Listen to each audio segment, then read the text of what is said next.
Hi everyone, this is Mike Lipkin. I'm at home, safe and sound. Weird may be the new normal out there, but in here, it's just peachy.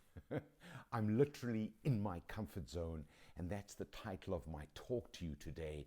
Get into your comfort zone. Ironically, that's the biggest challenge facing us today. How can we find a sense of inner calm in a world at war with a real live virus, not one that's just messing with your laptop? So I've gone from being a motivational speaker to being a reassuring speaker. My role now is to provide people with ways to master the crisis so they can survive the craziness. What doesn't kill you makes you stronger, but only if you learn the right lessons from it. Otherwise, it will just make you afraid to ever leave your house again. So here are Lipkin's 10 ways to master the crisis so you can become stronger, better, smarter, faster, and kinder. And if you like them, pass them on. Number 1, make friends with your fear. Be okay with not being okay. 2020 is the year of living dangerously, no matter how you live.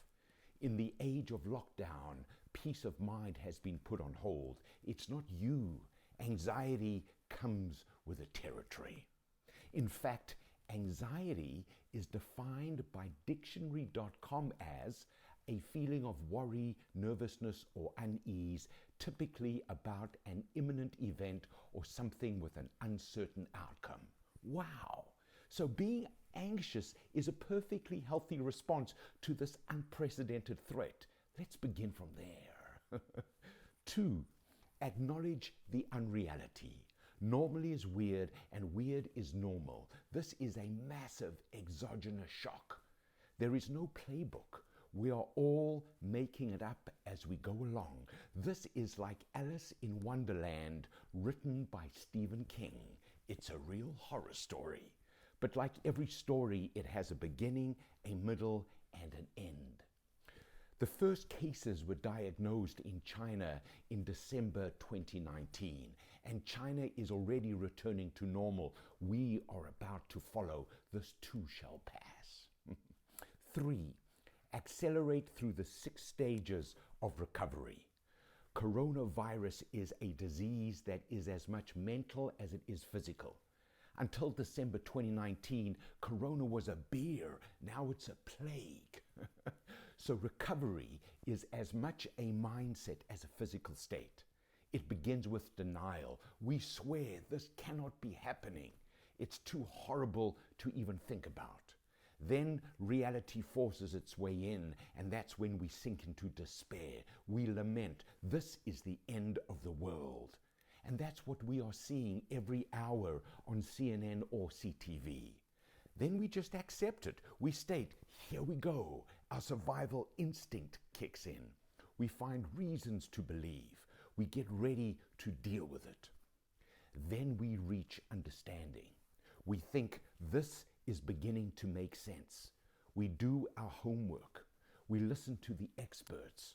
We find trusted sources like Johns Hopkins Medicine. We discover that the pandemic was inevitable, but so is the cure. And that's when we decide to engage. We believe I can help make things better. In ways both big and small, we become part of the solution. And finally, we reach mastery. We sense that I am getting better at making things better. We see evidence of our actions. Success begins to build on success. So I'm at the level of engage. That's why I've created this message. Where are you? 4, change your habits. You know, a habit is an established way of doing something that has become automatic. It makes our life easier because we don't even have to think about it. It is a behavioral shortcut. It is designed to help us sprint through familiar territory. The coronavirus has changed that. This is not your grandfather's reality. It's day one every day, and it could also be our last day every day. So shift your mindset. Look at your world through fresh eyes. Burn your complacency. Develop your discipline. Play at your best under the circumstances. Savor every breath. Make every day a victory. Live intentionally. Yes, it's more work, but there is no alternative. Well, there is. It's called prison. That's the only place where nothing changes. 5, be reflective, not reflexive.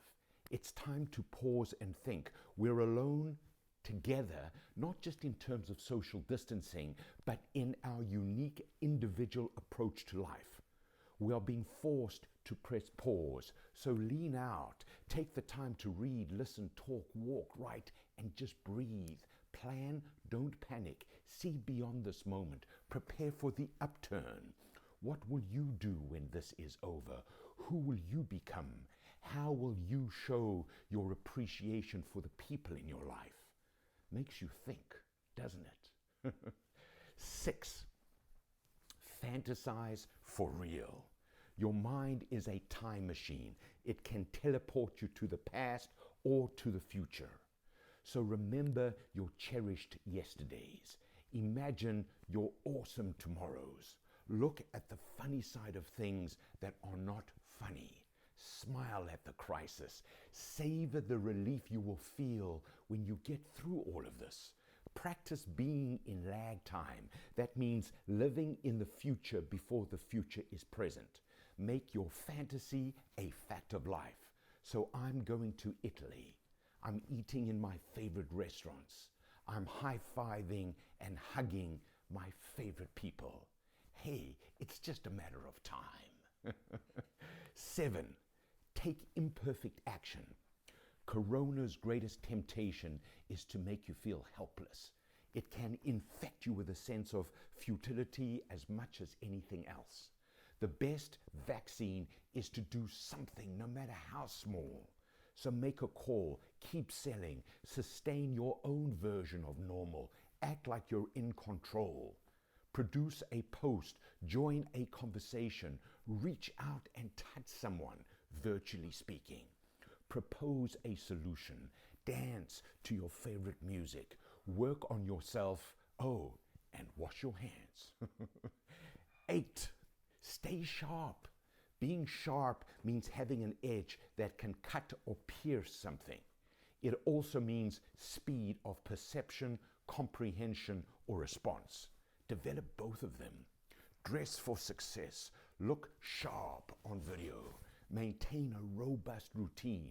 Work out while you work in. Be professional in your space. Experiment with new ways of being you. Do something you've never done before. It could be anything. Taste a new wine, read a new book, cook a new meal, visit a new country through Google Earth, and get some sleep. When the world switches back on, make sure you are back on too. 9, reassure people. It will all be okay in the end, and if it's not the end, it's all okay. So help people hope. See proof before it's present.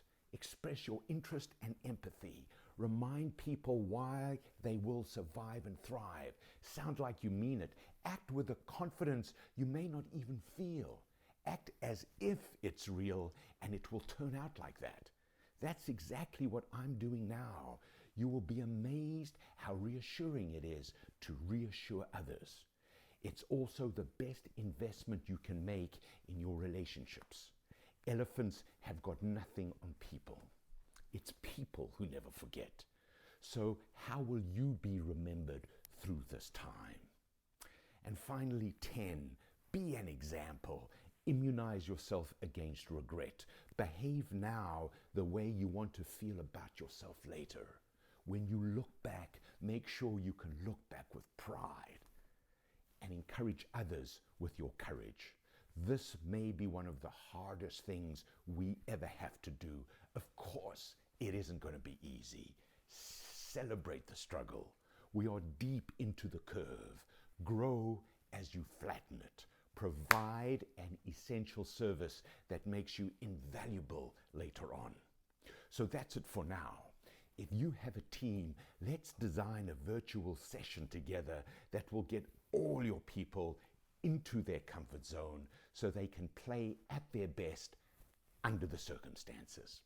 This is Mike Lipkin. I am the potentiator, and I approve this message.